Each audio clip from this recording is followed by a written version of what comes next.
लखनऊ शहर से रेल चली है और चली दुई पहिया, दूल्हे के बहिनी भाग गईली।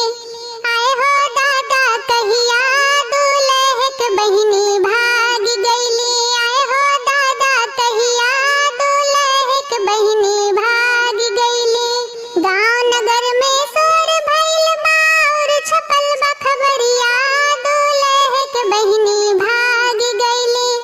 आए हो दादा कहिया, दूल्हे के बहिनी भाग गईली।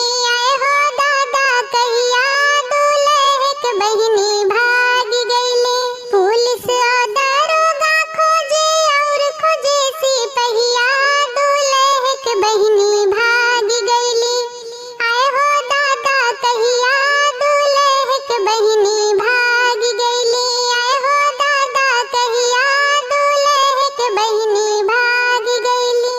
अंगना बीचे दुल्हे रोवे, पटके लात परिया, बहिनिया हमरी भाग गईली।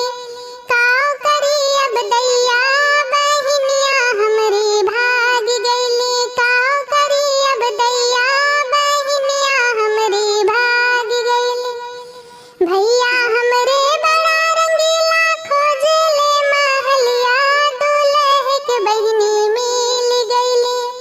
नौआ की सेजरिया, दूल्हे के बहिनी मिल गईली।